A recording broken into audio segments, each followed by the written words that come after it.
Good morning to all student, welcome back. हमारा lesson चल रहा था पादपों में जल अवशोषण। इस लेसन में कल हमने पढ़ा मृदा जल के बारे में और पादपों के जल अवशोषण करने वाले अंगों के बारे में। ठीक है, आज हमारा टॉपिक है जल अवशोषण की क्रियाविधि। जल अवशोषण की क्रियाविधि। तो जल अवशोषण की क्रियाविधि को पढ़ने से पहले हम पढ़ेंगे जल अवशोषण के प्रकार के बारे में कि जल अवशोषण कितने प्रकार का होता है। तो जल अवशोषण दो प्रकार का होता है, निष्क्रिय जल अवशोषण और सक्रिय जल अवशोषण। निष्क्रिय जल अवशोषण और सक्रिय जल अवशोषण। निष्क्रिय जल अवशोषण को हम निश्चेष्ट जल अवशोषण भी बोलते हैं। क्या बोलते हैं? निश्चेष्ट जल अवशोषण। ठीक है। अब सक्रिय और निष्क्रिय जो शब्द है, इन शब्द का प्रयोग सबसे पहले कौन से वैज्ञानिक ने किया था? रेनर ने किया था। किसने किया था? रेनर ने। और इन क्रिया सक्रिय और निष्क्रिय जल अवशोषण की क्रिया का विस्तार पूर्वक अध्ययन क्रेमर ने किया था। कौन से वैज्ञानिक ने किया था? क्रेमर ने। कब? 1949 में। कब? 1949 में। ठीक है। अब हम निष्क्रिय और सक्रिय जल अवशोषण की परिभाषा या डेफिनेशन की बात करेंगे। तो सबसे पहले बात करते हैं हम निष्क्रिय जल अवशोषण कहोगे किसे आप, या निष्क्रिय जल अवशोषण किसे कहते हैं? तो जब जल अवशोषण के कारण या जल अवशोषण के लिए आवश्यक बलों की उत्पत्ति, जल अवशोषण के कारण या जल अवशोषण के लिए आवश्यक बलों की उत्पत्ति जब पादप के वायवीय भागों में या पत्तियों में हो, जब पादप के वायवीय भागों में या पत्तियों में हो और मूल की कोशिका केवल मार्ग प्रदान करने का कार्य करे, मूल की कोशिका केवल मार्ग प्रदान करने का कार्य करे, तो इस प्रकार के जल अवशोषण को निष्क्रिय जल अवशोषण कहते हैं। इस प्रकार के जल अवशोषण को निष्क्रिय जल अवशोषण कहते हैं। इस प्रकार के जल अवशोषण में किसी भी प्रकार की ऊर्जा की आवश्यकता नहीं होती है। इस प्रकार के जल अवशोषण में किसी भी प्रकार की ऊर्जा की आवश्यकता नहीं होती है और जो मूल की कोशिका है उनकी भूमिका इस प्रकार के जल अवशोषण में गौण होती है या नगण्य होती है।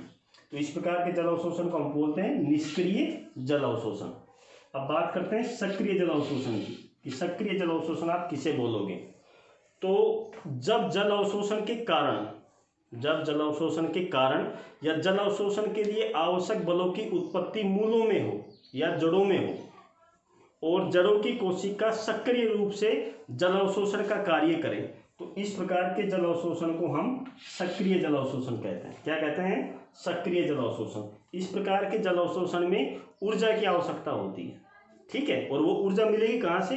तो जड़ों की जो श्वसनशील कोशिकाएं हैं वो ऊर्जा उपलब्ध कराती है। किस रूप में? एटीपी के रूप में। किस रूप में? एटीपी के रूप में। और इस प्रकार के जल अवशोषण में मूल की कोशिकाओं की प्रमुख भूमिका होती है। तो इस प्रकार के जल अवशोषण को हम क्या कहते हैं? सक्रिय जल अवशोषण। तो ये तो हो गई डेफिनेशन की बात, सक्रिय और निष्क्रिय जल अवशोषण की डेफिनेशन की बात। अगला टॉपिक आता है हमारा क्रियाविधि, जल अवशोषण की क्रियाविधि। अब वो पढ़ते हैं।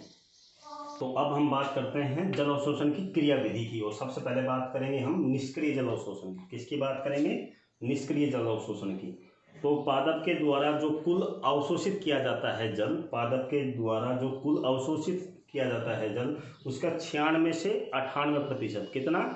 96 से 98% जो भाग है वो केवल और केवल निष्क्रिय जल अवशोषण विधि द्वारा ही अवशोषित किया जाता है। ठीक है। अब दिन के समय कौन सी क्रिया होती है? दिन के समय वाष्पोत्सर्जन की क्रिया होती है। दिन के समय वाष्पोत्सर्जन की क्रिया होती है। पत्तियों में रंध्र पाए जाते हैं। पत्तियों की जो अधिचर्मी कोशिकाएं हैं उनमें क्या पाए जाते हैं? रंध्र या स्टोमेटा पाए जाते हैं, जिनके द्वारा कौन सी क्रिया होती है? वाष्पोत्सर्जन की क्रिया होती है।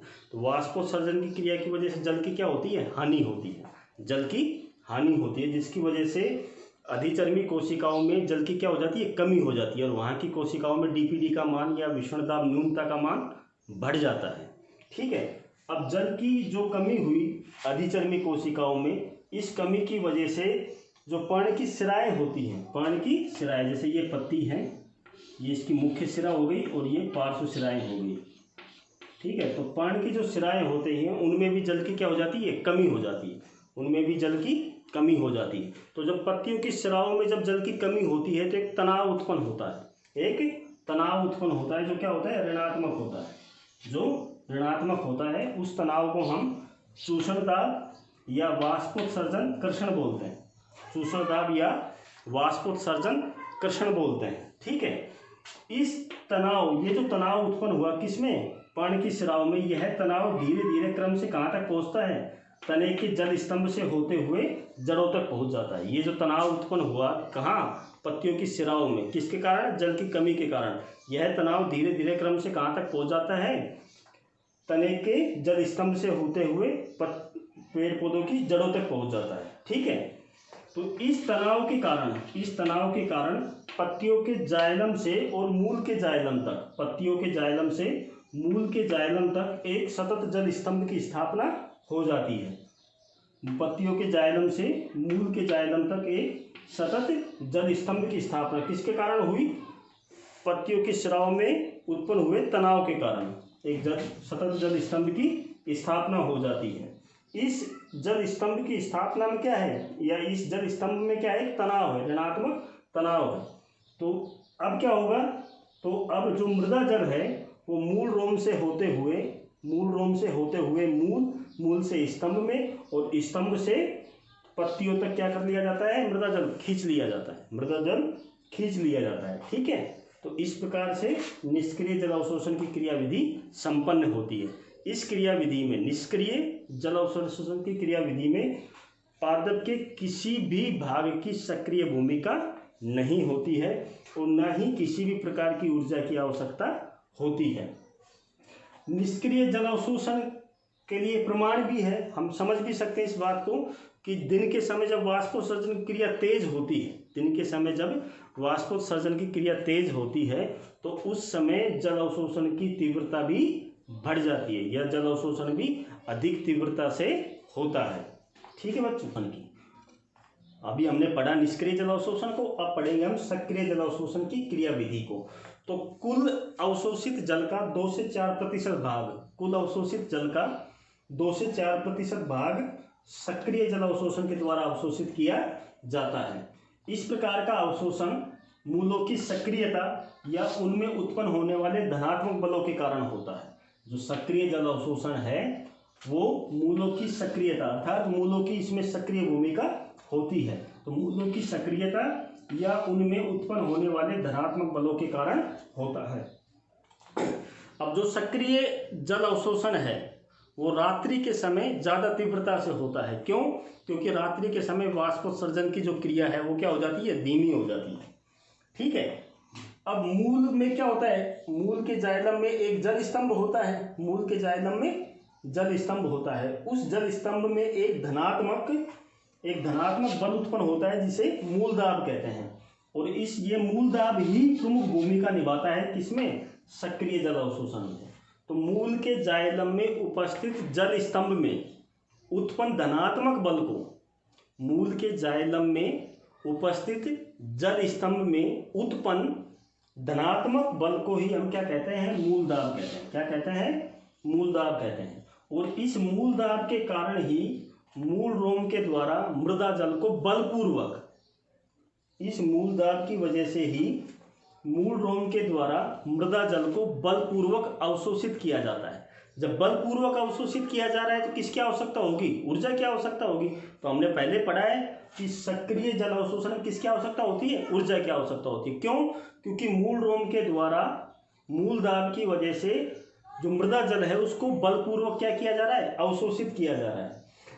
तो इसके लिए किसकी आवश्यकता होगी, ऊर्जा की आवश्यकता। और ये ऊर्जा कौन उपलब्ध कराएगा, तो मूल की जो शोषणशील कोशिकाएं होती हैं वो सक्रिय जल अवशोषण के लिए ऊर्जा उपलब्ध कराती है। किस रूप में, एटीपी के रूप में। किस रूप में, एटीपी के रूप में।